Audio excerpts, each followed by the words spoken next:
This is Power Hour with Gabriella Power. Hello and welcome to Power Hour. I'm Gabriella Power. Thank you for joining us. Well, former House Speaker Nancy Pelosi was visibly uncomfortable today when she was asked about insider trading, doing everything she could to change the topic. Nancy Pelosi has faced allegations of insider trading. The New York Post reports that her investments with her husband, Paul Pelosi, outperformed every major hedge fund last year. And the couple raked up between $8 and $42 million in 2024, which means that their net worth could be around $400 million. Now, President Donald Trump called on Nancy Pelosi to be investigated, which we'll show you in a moment. But this is how Nancy Pelosi responded to the accusations during an interview with Jake Tapper. Let me just read what he said. I'm sorry that we had some sort of technical issue. Nancy Pelosi became rich. Why do you have to read that? We're here to talk about the 60th anniversary of Medicaid. That's what I agreed to come to talk about. Yeah, but I and wanted what that means in the election. I wanted to give you a chance just to respond. He accused you of insider trading. What's your response to that? That's ridiculous. In fact, I very much support the stop the trading of members of Congress. Not that I think anybody's doing anything wrong. If they are prosecuted and they go to jail. But because of the confidence it instills in the American people, don't worry about this. But I have no concern about the obvious investments that had been made over time. I'm not into it. My husband is, but it isn't anything to do with anything insider. But the president has his own exposure, so he's always projecting. He's always projecting. And let's not give him any more time on that, please. We're going forward here, and I'm very proud of my family. And while he might make fun of us, while somebody inspired by him breaks into our home and hits my husband in a deadly fashion, hits my husband over the head, and he thinks that's a riot, I'd rather not go into some of my other complaints about him right now. Is she panicking there? She says the accusations are ridiculous, and maybe they are, but she clearly didn't want to spend too much time on that subject. Now, a large chunk of the Pelosi's fortune has come from their stock portfolio and trading at just the right time, all done in Paul Pelosi's name. Last year, it's documented that they dumped 5,000 shares of Microsoft stock worth an estimated $2.2 million in July, just a few months before the FTC announced an antitrust investigation into the tech giant. They also sold 2,000 shares worth more than $500,000 of Visa stock less than 3 months before the company was hit with a DOJ monopoly lawsuit. They made several other trades, and that meant that last year, their investment portfolio pulled in an estimated 54% return, more than double the S&P 500's 25% gain, and beating every large hedge fund, according to numbers in Bloomberg. Now, the president unleashed on Nancy Pelosi today after saying that he'll consider Senator Josh Hawley's proposed stock trading ban that aims to ban politicians from trading stocks while in office. You know, Nancy Pelosi became rich by having inside information. She made a fortune with her husband, and I think that's disgraceful. So in that sense, I'd like it, but I'd have to really see I study these things very carefully, and this just happened.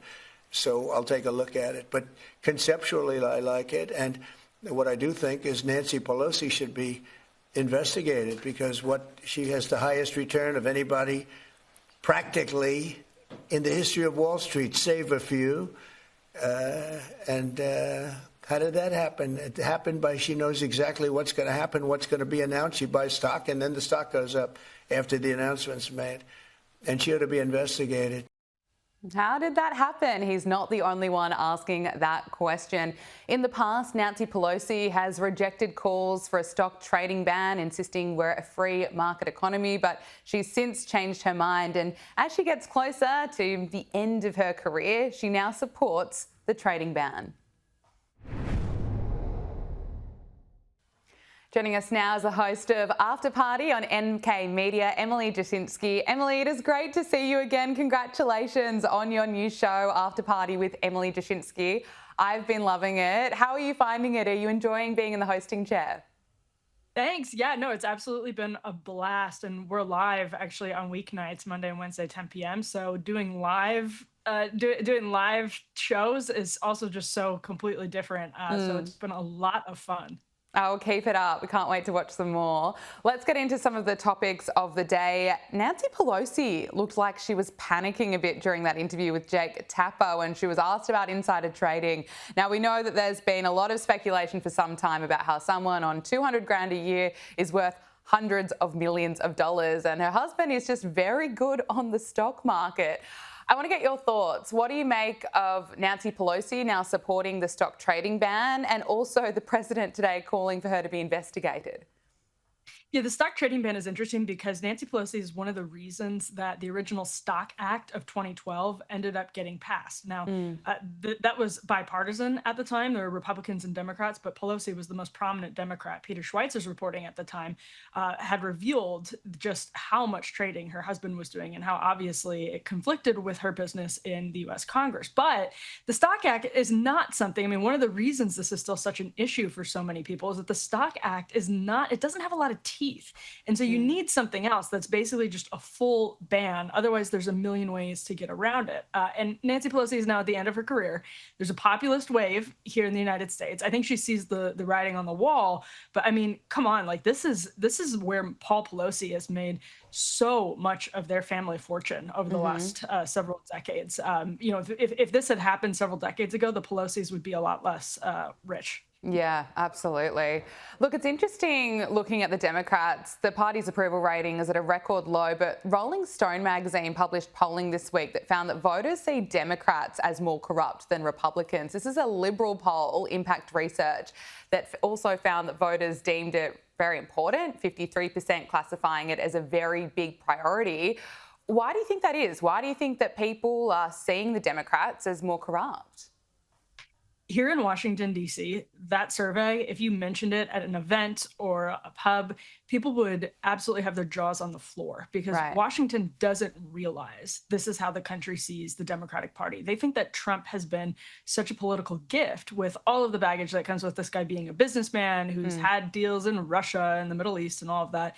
They don't realize that Trump has actually pretty successfully called voters' attention to what Democrats have been doing with less media coverage for years and years in the shadow of the press kind of muckraking on Democrats. And so I think it's actually very interesting, especially now after the myriad news cycles on Elon Musk and Doge, that this poll is still finding that this is a bigger problem for Democrats who really thought that they had a slam dunk with Musk and Doge in terms of overcoming Republicans on metrics exactly like these. So they have a lot of soul searching to do. And honestly, here in Washington, my view is that they are not doing it and they don't even understand what to do at this point. Yeah.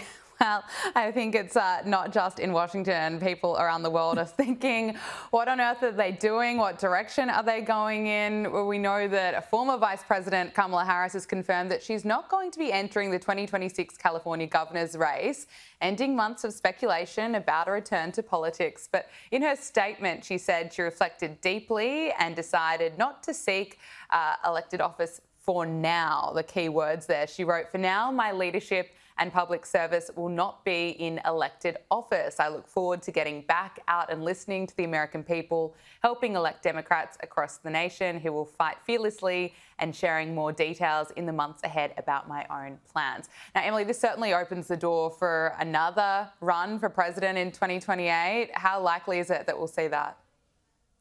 Yeah, I mean, I think right now this indicates how serious she is about that. And it's obviously a good decision for Kamala Harris to stay out of the limelight for as long as is humanly possible because she's such a toxic brand right now for Democrats. She's someone who just reminds them of the Biden cover-up, and average voters actually still really care about that. You hear Democrats in Congress like Marie Gluesenkamp-Perez talking about how her own constituents still talk about this and still care about the Biden cover-up, and Kamala Harris is a big walking reminder of that every single day. So it makes sense for her to stay out of any urgent, imminent race. But I think partially the other reason is that she can start rebuilding for a political future, talking to donors, seeing what her lane would potentially look like in 2028, instead of thrusting herself back into campaign life and governing decisions where you can't really sit back and let the pieces fall. You have to be an active part of putting them where you want them to be on the board.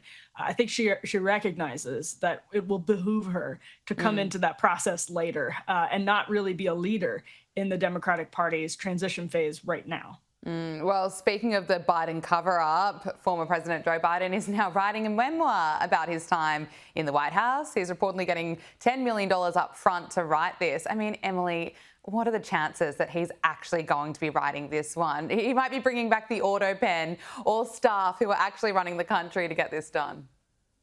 Well, memoir is, of course, a derivative of the word remember. And I have a very hard time.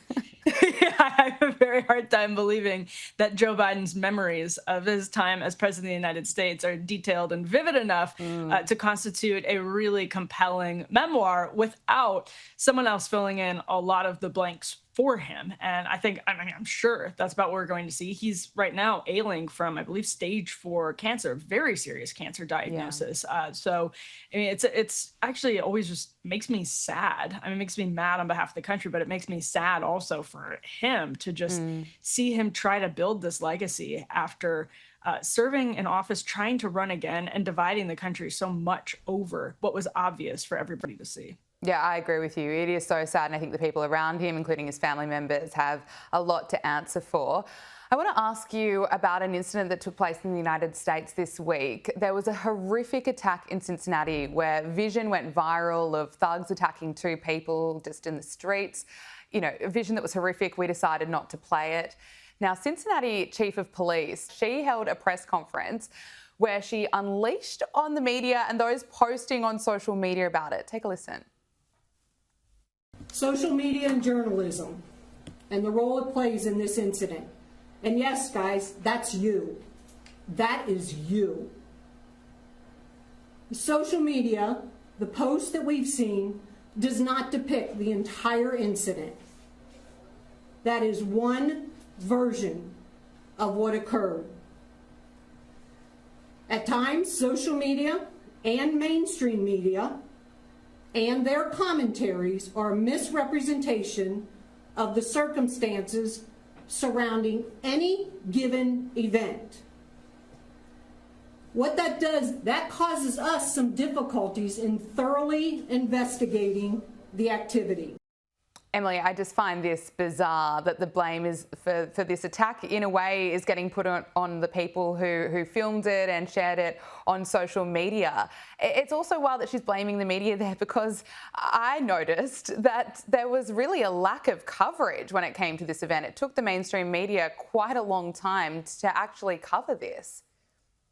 Right. And she seemed to be lashing out particularly at social media sleuths because the video first caught the attention of the country when it went viral on X and on social media accounts. And what she's not saying there is exactly what those online sleuths have gotten wrong, or what the media, which you're right, is barely covering this story, what they got wrong. And so the self-righteousness and the pompousness that you can hear in her voice, I mean, it's understandable that somebody in law enforcement gets frustrated by reactions on social media that make a case that much harder, but it's part of her job. And to not even have a actual serious piece of criticism against those social media sleuths was incredibly counterproductive. And frankly, it was infuriating to the perspective of somebody who wanted answers. Yeah, absolutely. I completely agree with you. Finally, Katy Perry has been spotted back from space out on a dinner date with Canada's former Prime Minister Justin Trudeau. TMZ has released photos of the American singer grabbing dinner with him in Montreal. Look, neither of them are very popular. What's the reaction to this been? I think she's still in space. She's still up there enjoying it on her dream date with Justin Trudeau. Well, yeah, I mean, listen, they both are sort of recently separated, divorced. It's incredibly strange, but not surprising, because I think they're both people who enjoy the limelight, that they would be finding solace in other celebrities. So I'm excited to see where this goes. I bet it's going somewhere. They stopped at the park apparently before this date, so it seems like it might have some legs. And Justin Trudeau, I mean, he's got more time on his hands now, so he certainly could give her some attention. Emily Jashinsky, host of After Party with Emily Jashinsky, thank you so much for joining us on Power Hour. Great to speak to you again. Thank you. Appreciate it. It's time for Media Meltdowns, and this week it seems nothing has triggered the mainstream media more than this American Eagle ad featuring actress Sydney Sweeney.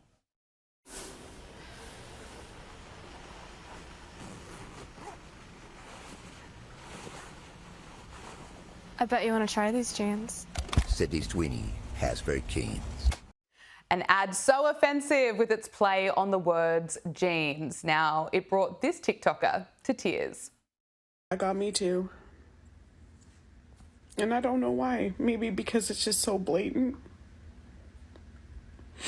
I keep thinking that people just are not gonna believe us until we're hung out there. But then even then, I feel like they'll be like, oh no.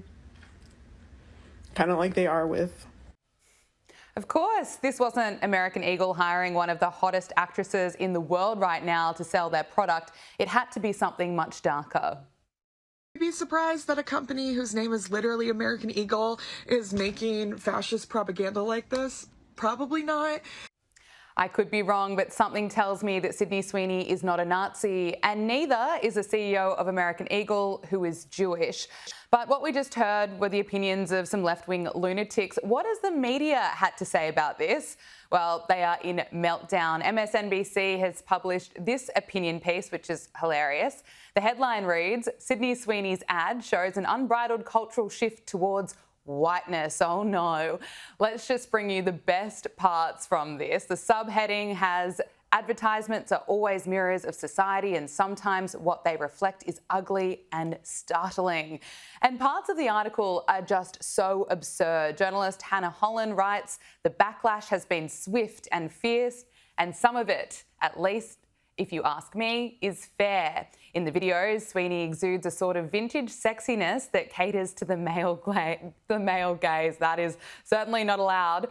Together, the campaign feels regressive and not retro, and of course offensive. Her willingness to participate in such an obviously damaging and, depending on who you ask, even dangerous advertising campaign as the latest American Eagle collection is disappointing, damaging and dangerous. Whoever this journalist is, she should join the lefties crying about it on TikTok. But here in Australia, our media is just as ridiculous. The Sydney Morning Herald had a piece on it where they published comments from some marketing genius who describes the ad as a misstep, essentially because it features someone not very diverse. Yes, shame on American Eagle. This expert claims that it's not a smart business move or a good societal move either.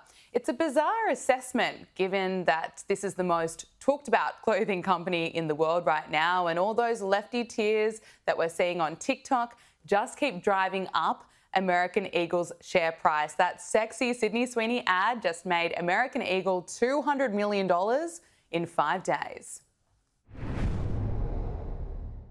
Joining us now is RNC Youth Advisory Council Co-Chair C.J. Pearson. It is great to see you again. Look, the mainstream media says that Sydney Sweeney's ad for American Eagle is damaging and it's dangerous. And of course, TikTokers say that it's Nazi propaganda. C.J., what's your take on all of this? I think these people need to be medicated or seek therapy, to be quite frank with you, Gabriella. You know, when I look at this ad, what I see is just honestly envy. I don't see anyone that is actual of importance actually criticizing this ad. And when I see the people that are saying that it's setting women back, where were these people when Dylan Mulvaney was erasing actual biological women and taking away opportunities from them when it came to tampon sponsorships? Where were they when folks like Leah Thomas were taking away, championships from hardworking individuals like Riley Gaines? They were nowhere to be found, nowhere to be heard from. But now all of a sudden they care about setting women back. The hypocrisy, well, it's ever clear. Good point. Let's turn to the deadly mass shooting in Midtown Manhattan that we saw this week, where 4 people, including a police officer, were killed when a gunman stormed into a building. Now, during CNN's coverage of the shooting, CNN anchor Erin Burnett rushes to suggest that the shooter was possibly white. All right. So, Brian, stay with us. The former deputy director of the FBI, Andy McCabe, is with us as well. And Andy, I just want to ask you talk about a 44-story building, as Brian is reporting. And what John Miller just said, there were a few things that really stood out there. Among them that they do know what he looks like. Sunglasses, mustache, male, possibly white. CJ, what is going on with CNN's coverage?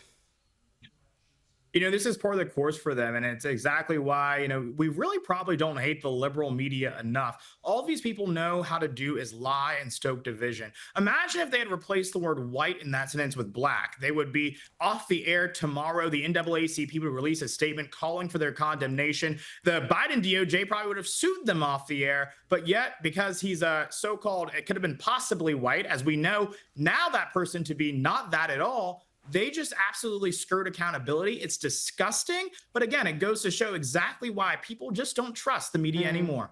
Yeah, that's true.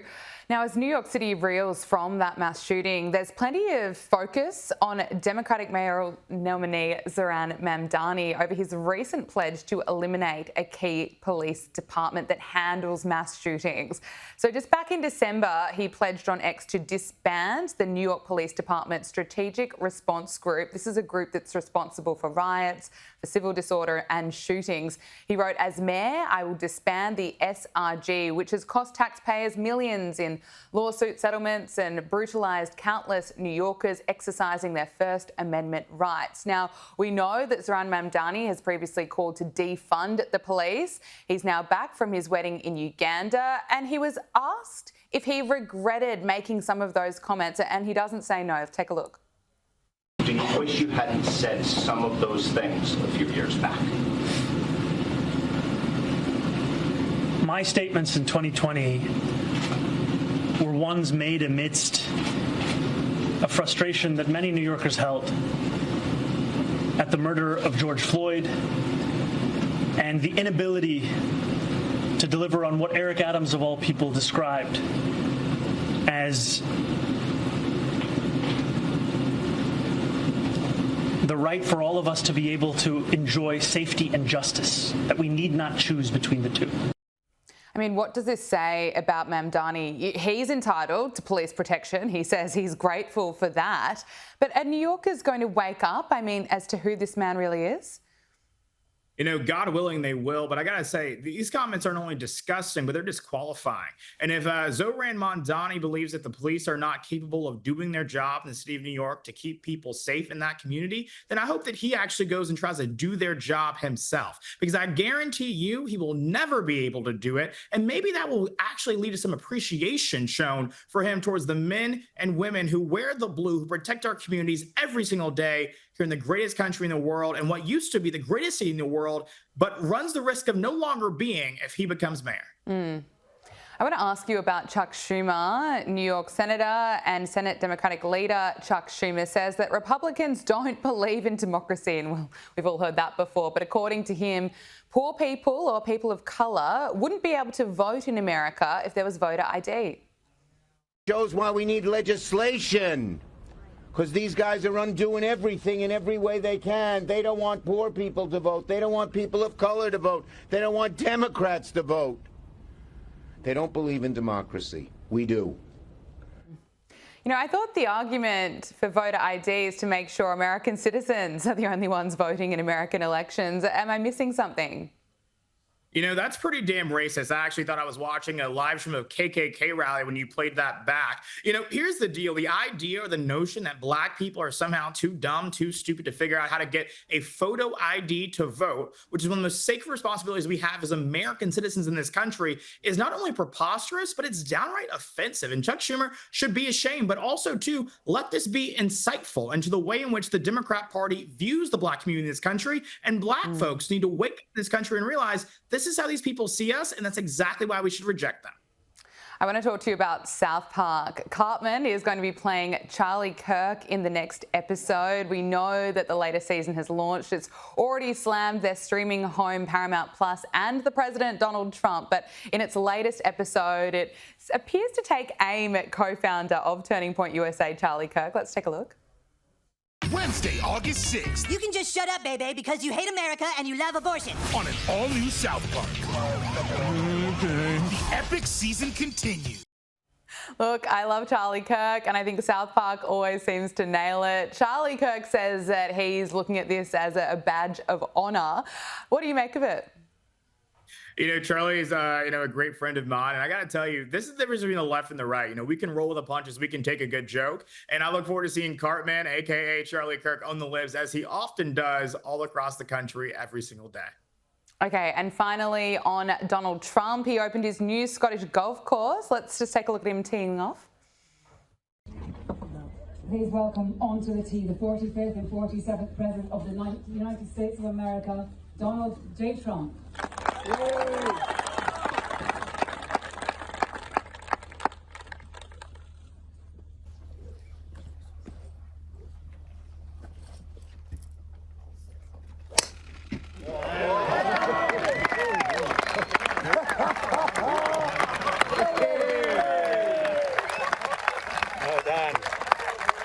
Well done, Mr. President. Then, in true Donald Trump style, he bragged about it. Let's take a look. Did you get to see my drive in the first hole? You hit it straight pretty hard. Pretty long. Pretty long. That's no Joe Biden, let me tell you. That's not Biden, right? That was a good drive. He's right about that. No Joe Biden. No, I think he made an incredible point. We're from a president who couldn't even walk upstairs of Air Force One to a president who can do that. Gabrielle, I am 22 years old. I can't do that. So I'm a little bit embarrassed watching that. But, this is, of course, goes to show that we have a president who is at the top of his game, high energy, and every single day delivering for the American people and doing all that he can, not only to save our great country, but to save the West altogether. RNC Youth Advisory Council co-chair, CJ Pearson, thanks so much for joining us. Thanks for having me. Joining us now is economist and Chief Operating Officer at Fiscal Lab on Capitol Hill, Patrick Horayan. Patrick, thank you so much for your time. When we look at political leaders around the world, President Trump is certainly one of a kind. Love him or hate him, he's pretty extraordinary. Here in Australia, our Prime Minister, I think, is pretty uninspiring. I don't think Britain's is any better, but Argentina has one of the most interesting leaders with President Javier Milei. How would you describe him? There's a lot of words to describe. I would say he's radical in many ways. He's changed the direction Argentina had been going on for many, many decades. He's had two big focuses: cutting spending a lot to get Argentina's fiscal house in order. That's one big focus. And the other big focus is deregulating the economy. So that's a radical shift for Argentina. Can we just look at some of those bold decisions he has made and some of the consequences of them? He cut government expenditure by 30% in his first year, including cutting government departments. Now, Argentina has achieved 17 straight months of fiscal surplus as of June 2025, according to the latest report from the Ministry of Economy. And it's dramatically reduced the rate of inflation, going from a monthly rate of around 25% in 2023 to less than 2%. Can you talk to us about this? Sure. So as you say, inflation in June was about 1.6%, and it was somewhere in the previous month, in the month or so before that. So inflation was very high when Milei first took office at the end of 2023. It then continued to rise, but then it peaked and has fallen substantially. So on a month-over-month basis, it's about 1.5% to 2%. That's high for more developed, wealthier countries, but that's very good for Argentina. And on a year-over-year basis, inflation is 39%. Still very, very high, but keep in mind, Argentina's inflation wave had peaked at about 300% shortly after he took office. So they made tremendous, tremendous progress. And given that he's running these budget surpluses, as we have pretty good reason to be optimistic, inflation is going to continue to trend in the right direction. And some of his decisions, he describes it as taking a chainsaw to government regulations. This has also led to a decline in the poverty rate in Argentina. Is that right? It has, yes. So inflation has fallen a lot, as I've said, and real wages have risen. And one reason inflation is especially problematic is that it disproportionately hurts the people with the lowest incomes the most. They tend to be more constrained. They have fewer substitutes. When inflation kicks in, it's harder for them to find cheaper alternatives when the price of the things they buy rises. So they benefit considerably from that. So as you say, poverty has fallen a lot. I think a lot of that has to do with the falling inflation. It's still fairly, there's still high poverty in Argentina. Urban inflation is still about 30%. So there's still a lot of room. Argentina still has a long way to go, but it's been making considerable progress over the past year and a half. Looking at his approval ratings, a recent poll found that his approval rating stood at about 44% last month. What do you make of that result? You know, how do people of Argentina feel about him? Yeah, I mean, there are people who like him and people who don't like him. That's relatively good for leaders around the world. I think it may have dipped a little bit over the past few months, but it's nowhere near as low as some other leaders across the world. It's hard to tell if he's going into a midterm cycle. It's not uncommon for midterms for the opposition party to gain a little bit, but I would say his popularity is fairly stable though, and there are people who don't like him, but I think there are also people who see there are a lot of problems in Argentina, and what he's doing, yes, there's pain in the short run, but you have to consider the short run pain will lead to long run prosperity. We're starting to see that already. As poverty has fallen a lot, inflation has fallen. There's still relatively high unemployment. It actually ticked up a bit. Unemployment tends to be a lagging indicator, so we're hoping that means that as time goes on, unemployment will also fall. How is he going negotiating? His party only holds a small fraction of legislative seats, and he is facing an emboldened opposition. He is, yes. So it's in some of his powers that he had through a law from a year or so ago, that's come to an end. So it might be a little more difficult to keep up with his agenda. As possible, on the other hand, that as people grow to realize, hey, Malay's policies all seem to be working out, maybe he'll get some more momentum. It's a little hard to tell right now. Say in the next 12 months, will he be able to be as productive as he was in the first year of his administration? He faces re-election in December 2027. Will he run again? I don't know. That's beyond me. Do you think he'd win? Well, I think he's made a lot of progress, and things could change in the next couple of years. I think he's turned things around considerably, and I think really getting inflation under control is really that's one of the biggest problems in Argentina. He's done such an excellent job with that so far. Inflation is really a government policy choice. It's a hard policy choice to get under control once you're used to high inflation. Getting the economy to grow well, not for unemployment to be low, that's not really the government's job. It's really private markets. That's their job, but they can do that best when they're unencumbered. And Malay's gotten rid of a lot of bad regulations that are making it difficult to do business. I think between those two things, there's a lot of reason for people to, as time goes on, realize, oh, a lot of these policies seem to be working out. So it's very possible that come re-election time, people might say, actually, yeah, let's keep this going. He recently announced a reduction in export taxes on poultry and beef and corn, which was requested by Argentina's agricultural sector. Let's just take a listen. Para tener un orden de magnitudes, esto redunda en una reducción de retenciones de las alícuotas para las cadenas de granos del 20% y una reducción de retenciones en la cadena de ganado y carnes del 26%, que será permanente. Estas reducciones son permanentes y no tendrán vuelta atrás mientras que yo esté en el gobierno. Pero es muy importante tener presente que todo esto es posible únicamente gracias al superávit fiscal que hemos conseguido, al cual cuidamos como agua en el desierto ante los embates sistemáticos de la casta política. So he says this results in a 20% reduction in export tax rates for grain supply chains and a 26% reduction in export taxes for livestock and meat supply chains. And of course, he says, long live freedom, long live freedom. But what difference will this make? I think it should be a boon to the agricultural industry, the agriculture industry in Argentina. Agricultural products are big exports from Argentina. And like pointed out, he's only able to do this because of the fiscal surplus that his government has been running.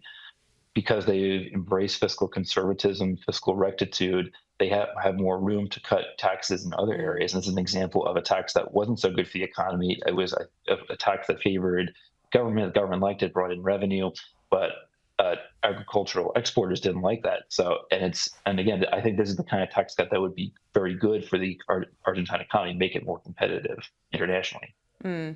Javier Milei was one of the first leaders to meet Donald Trump in person after Trump's election victory in November last year. Now the US is lifting visa restrictions, which will allow citizens from Argentina to travel to the US for tourism or business without having to apply for a visa in advance. What do you make of that, and how would you assess his relationship with Donald Trump at the moment? You know, it seems to be pretty strong. Yeah, I think ease of travel for tourism or business, I think that's a good thing. I think for both countries, if it goes both ways, I think greater certainty is good. Making business easier is good for the economies of both countries. I don't know if it makes a huge dent statistically for boosting GDP or output or any other metric in those countries, but I think it's a good sign of friendliness between the countries. And I think Javier Milei and Donald Trump they're both outsiders who are shaking things up in their respective countries. Absolutely, they are. But it's interesting, Milei has had, I suppose, an effect on some world leaders. Conservative Kemi Badenoch says that she wants to be Britain's Javier Milei. Let's take a look. You told the national newspaper this week that your model for economic success is the Argentine leader Javier Milei, who famously said he'd take a chainsaw to public spending and then cut it by 30% inside a year. Have you got a chainsaw? We need to live within our means, Trevor.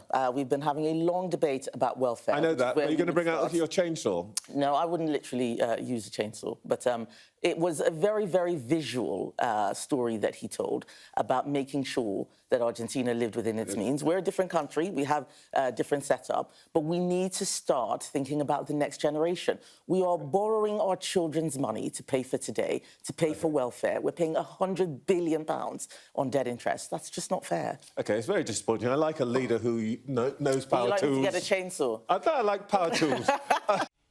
As you say, Milei, Donald Trump, they are outsiders shaking things up. But do you think we are going to see more world leaders, I suppose, admire Milei and the results that he's been able to show for what he's done to Argentina, and then take a similar approach? Well, it's interesting because a lot of the problems that that have built up over the years and decades, even in Argentina, we see similar problems manifesting in wealthier, more developed countries. Britain, the United States, even other wealthy advanced economies, the G7 economies in particular, all these countries, they've been running up huge debt to GDP, and it's at the point where it's becoming unsustainable. Argentina previously did this. Argentina was a comparatively very wealthy country about 100 years ago. Mm-hmm. Argentina was neck and neck with the United States, like where would you want to move to, where would you want to set a business? And then Argentina then went a different direction in beginning mid-20th century. A lot of heavy-handedness in government, lots of spending, lots of regulation, very cronyistic, and it really descended into kind of a vicious cycle of high inflation, stagnation. Things got really bad over many, many years, and things got so bad. There's an argument to be had that things got so bad that people really had to turn to liberty and free markets again, and really had to wake up because things had gotten so badly. I hope things don't have to get so bad in these other countries for that to be the case. I think Milei's policies are definitely taking Argentina in the right direction, and I think the United States and other developed economies also need to take seriously fiscal rectitude, having free markets, having low regulation, getting rid of bad regulations. It's really important to have fiscal discipline, be concerned about the future, saving, and not running huge deficits, not having bad regulation, excessive regulation. Economist and Chief Operating Officer at Fiscal Lab on Capitol Hill, Patrick Horan, thank you so much for your time. It was great to speak with you. Thank you very much. A former palace staffer who was slammed in Prince Harry's memoir Spare has confirmed plans to release their own book, hitting back at the Duke of Sussex. Riley Sullivan is a lifestyle reporter here at skynews.com.au, and he's always across the latest celebrity headlines. Riley, great to see you. Great to be back. So Princess Diana's former butler, Paul Burrell, he's confirmed plans to release a new book about the monarchy. Can you tell us about him and why Prince Harry could be worried about this? Yeah, I think Prince Harry is going to be very nervous about this new book from Paul Burrell. Of course, Paul Burrell was the royal butler to Diana from 1987 until 1997 when she passed away. But I don't know if Butler really kind of captures what he was, because he was also a friend and a confidant to Diana. He was sort of there throughout those turbulent years, especially towards the end of her marriage to King Charles. Right. And he was around both Princes William and Harry as well at Kensington Palace. So he certainly knows a lot of sort of secrets and insider information. This isn't the first book he's written. Of course, he wrote a book not long after Diana died, and Harry wrote about that in Spare. So in Spare, Mr. Burrell's a bit of a kind of villain in the book. He is not referred to by name. Harry was very clever. Harry just called him the butler, Mummy's butler. He didn't really sort of identify him by name, but we all knew he was talking about Paul Burrell, and he really slammed him. He said Paul Burrell makes his blood boil. He was just saw it as such a betrayal, you know, that he's written books and sort of cashed in. But Paul Burrell is very outspoken. He's not happy with Harry. He was very unhappy about the comments that were in Spare. So watch out, I think, with this new book coming out in September. Watch this space. It's not like Prince Harry to get angry about someone cashing in. Yeah, a bit ironic. Done that. Now, a Sussex insider has claimed that Meghan Markle is currently plotting a big return to the United Kingdom for the first time since 2022. What do we know about this and Meghan Markle's plans to finally go back to the UK? Yeah, you know, I was really excited to read about this because it's felt like the missing puzzle piece, because in recent weeks we've been talking about the Sussexes possibly having a bit of a peace summit, a reconciliation with the royal family, and I was kind of, mystified a bit. I thought, well, hang on, what's Meghan's role in this? Where's she sitting? And a reporter who spoke to the Daily Mail said that she is giving it her blessing. She does want to move forward with this reconciliation because she has big plans, and these big plans all sort of surround the 2027 Invictus Games, which will be in Birmingham. So a big return. This is Harry's signature charity, his signature event. It's coming back to the UK in 2 years' time. And, 2027 sounds like quite a while away, but really it's not. No. I mean, if you think about it, the last time Meghan was in the UK was 2022. So that was nearly 3 years ago. So I think that she's kind of smoothing the way a bit with the royal family, because she knows that in 2027, she wants all eyes on her. She wants the royal family to be at the Invictus Games. And I think that for her, that is crucial, because if we think about it, the Sussexes' only real tangible value is their proximity to the royal family. So if she can kind of be the star of the Invictus Games in 2 years' time, that gives her another 5 years of press, of deals and money making. So it's all part of a grand plan, I think. Of course. Now, details have emerged about King Charles's friendship with First Lady Melania Trump ahead of the state visit to the UK in September. What do we know about this relationship? Yeah, well, this is quite a surprising friendship. Of course, First Lady Melania Trump, she first met King Charles over 20 years ago when he was Prince of Wales, when he visited New York. They reconnected during the first Trump presidency with that state visit, and they've stayed in touch. And she actually revealed this in her memoir that came out last year, that she's kept up letter writing kind of correspondence with King Charles. And that's actually not surprising, because King Charles is known for being a prolific letter writer. He's always corresponding over letter. He even keeps in touch with Meghan Markle via letter, supposedly. Wow. So he's very much a letter writer, and I think they just sort of have this quiet friendship. And I love that kind of stuff. I love hearing about these sort of people having a private life and having these sort of friendships that aren't in the press, that are just sort of something between them. And I'm very curious to sort of see what it'll be like when they're back together in September. Yeah, it'll be interesting to see, won't it? Now, Prince William and Princess Catherine are reportedly planning to leave their home, Adelaide Cottage, and already have a new home picked out. Do you know why they're set to leave their Windsor home park? Yeah, so this was a report that came out a few days ago that supposedly they're looking at Fort Belvedere, which is also kind of in the surrounds of Windsor. It's not near Windsor Castle, it's kind of more adjacent in Windsor Great Park. That would be a much larger home for them, much more kind of secure. And when the reports came out initially, what wasn't mentioned was, I think, the real reason that they're moving, frankly, which is security. So we know, and we've talked about it on this show, there's been at least 2 incidents in the past year of people breaching the perimeter of Windsor Castle and coming quite close to the Wales family, which is very scary. There was an incident last year where 2 masked men were able to break through a barrier. They stole farm equipment, and they were very close to Adelaide Cottage. The Wales family was sleeping nearby. Very kind of terrifying for them. And I think that ever since that incident, there's been kind of question marks over, well, what is the sort of security here? I mean, this is the future king of, of England, and he's sort of a sitting duck in a sense. So I'm not surprised to hear that they're looking at Fort Belvedere. Of course, it is a huge property. The royal family have actually leased it out for the last 30 years to a Canadian billionaire. He recently passed away. His widow has now left the property, so it's vacant. But I do think that the real reason here is security. Riley Sullivan, thank you so much for joining us on Power Hour. It's great to speak to you. Always. And that is Power Hour. Thank you for your company. We'll see you next week. Make sure you subscribe to Sky News Australia on YouTube.